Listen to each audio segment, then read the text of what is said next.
Hi everyone, my name is Lauren Speck. I have chosen to do my health promotion proposal on the HPV vaccine, specifically whether or not educating parents on the HPV vaccine will increase their likelihood of getting the vaccine for their children.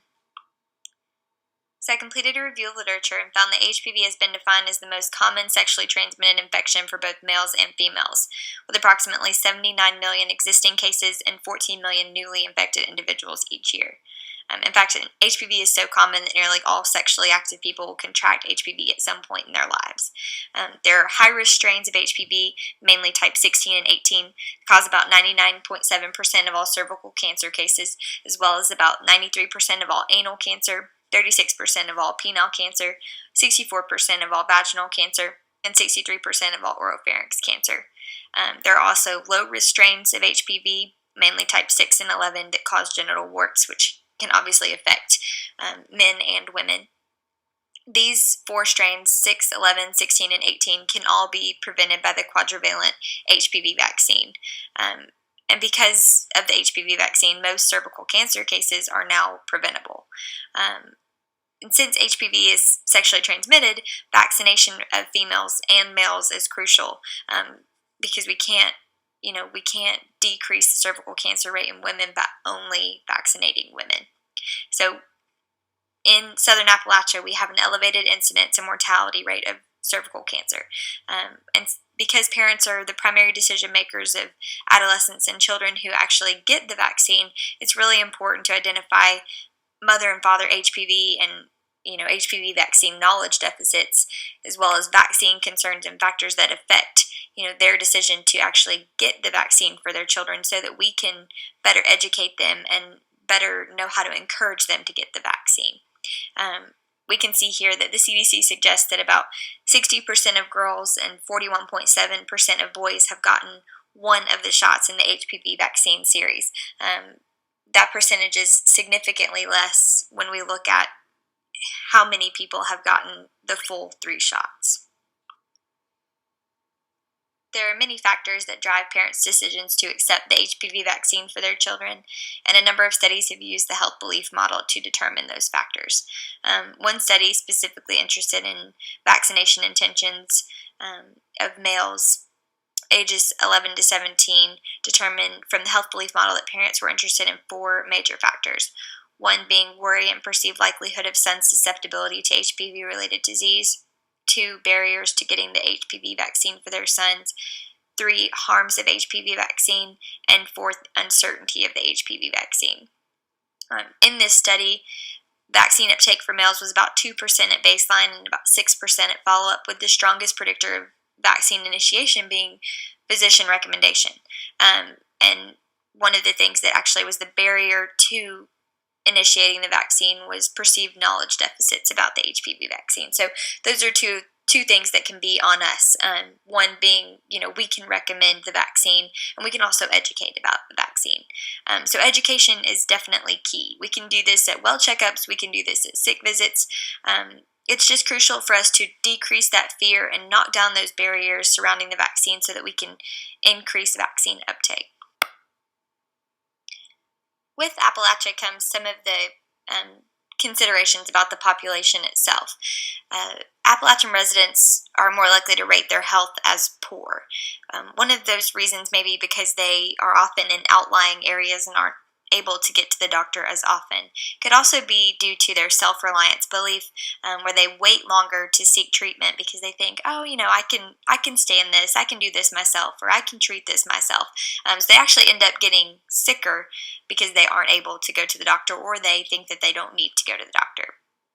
Another thing could be because of their lower economic status, and a lot of people in Southern Appalachia actually live below the poverty line. So with lower economic and education status comes less likelihood to participate in preventative health like vaccines, because it's not your first priority. Your first priority would be putting food on the table, not necessarily getting a vaccine to prevent HPV. So that is definitely something to consider. Another thing is the Matriarchal Healthcare Society in Southern Appalachia.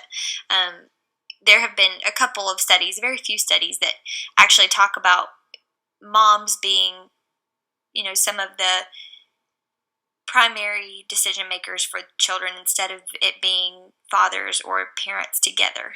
Moms are often more aware of a child's health needs. They're more likely to take them to the doctor, and even sometimes it's grandmothers as well.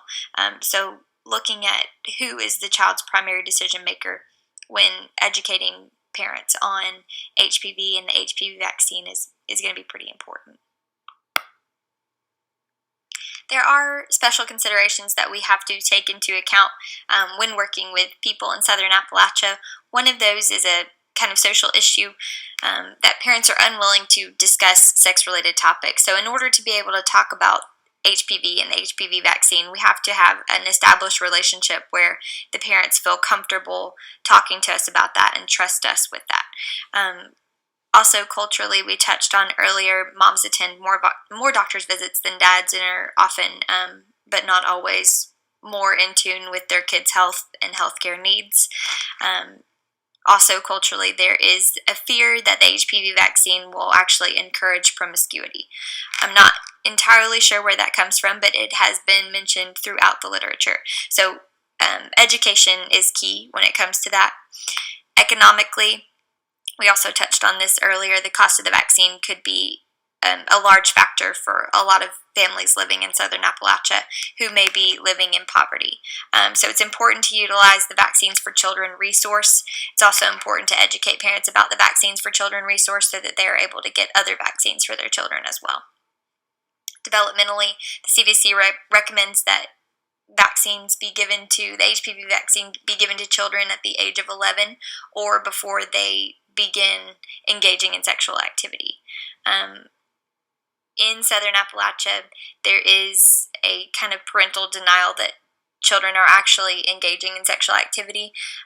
So that is going to be something we have to consider when discussing that with parents in the office. Spiritually, the South is, rooted in Christianity. We are, quote, the Bible Belt. So sex-related discussion is kind of hush-hush, and we don't want to talk about it so much. So, like I said earlier, making sure that parents trust us and feel comfortable discussing that with us is very important. We also have to consider that our patients may not be able to get to the office as easily as they may hope to. So, making sure that they have the access to healthcare to be able to get the 3 vaccines or the 3 shots in the series that actually protect the child against HPV instead of just the 1 shot is really important. Politically, we live in a very conservative society in the South. Unfortunately, conservatives are more likely to decline the vaccine, and part of that may be because of some distrust in the government. I know in one study, a woman actually mentioned that the vaccine was created to cause infertility in children. So educating and breaking down those myths are going to be very important. One of the Healthy People 2020 objectives was to reduce the proportion of females with HPV infection, which we can do by giving people the quadrivalent HPV vaccine that protects against 6, 11, 16, and 18. So it's just important to make sure that people are actually educated about the vaccine so that they can accept the vaccine for themselves. The intervention that I suggest is that we need to educate parents. Parents most often choose not to vaccinate against HPV because they don't really understand what it is or know what it does. And they think that their children are at a low risk of actually getting HPV, so they don't see the need to get the vaccine. So my intervention would be educating people about HPV and the availability of the vaccine that can protect both males and females from cancer, not necessarily cervical. Obviously, that is a female thing only, but males can also get cancer from HPV. I think that's really important to educate parents about that, and that genital warts can be between both sexes. I think teaching will obviously make parents aware of risks and benefits, and knowledge will decrease those barriers that they have to the vaccine and actually, hopefully help them make the decision to get the vaccine for their children. And if we can increase vaccine uptake, we can hopefully decrease that incidence of cervical cancer in southern Appalachia that seems to kind of plague our area more so than others. Some special challenges to this population and educating people is that fear of silence. That parents don't want to talk about sex, they don't want to talk about HPV, they don't want to talk about STDs. So we just kind of have to break down those walls carefully. And the beautiful thing about primary care is that we're going to see these people hopefully a lot. That they'll trust us enough to kind of come to us with concerns, and we can start educating, and it not just be an all-at-once kind of thing, but that we can educate them across visits and just keep reminding them of the potential of the benefits of the vaccine, and they can make that choice over time. Another challenge is that fear of promiscuity, and that comes through education as well. There's nothing we can do to tell a parent that their kid is not going to be promiscuous, because we obviously don't know that. But we can definitely educate that the vaccine itself is not going to cause a kid to become more sexual that we know of. Also, the 3-shot series is tough because it is hard to get people to come back in for the 3 shots. They want it to be a one and done kind of thing, so we have to keep reminding them. Use the special reminder devices that the company has come out with. They have some pretty cool stuff for reminders for parents, and refrigerator magnets that actually flash and light up when it's time to go to the doctor to get the next shot. So using things like that can be helpful, but that's definitely going to be a challenge. Some of the great things about this are that education can happen whenever. We talked about educating people over time and across visits. This is not a one-time thing. It is not a one-time offer, so we can educate across the child's lifetime, hopefully. Another great thing about this is that provider recommendation and knowledge lead to, significant increases in vaccine uptake. Those are 2 things that we can control.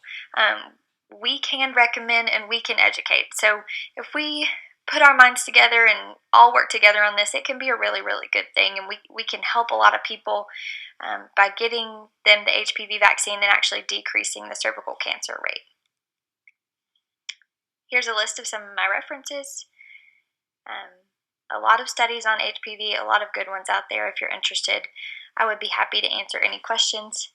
My email is lspeck@utk.edu if you have questions.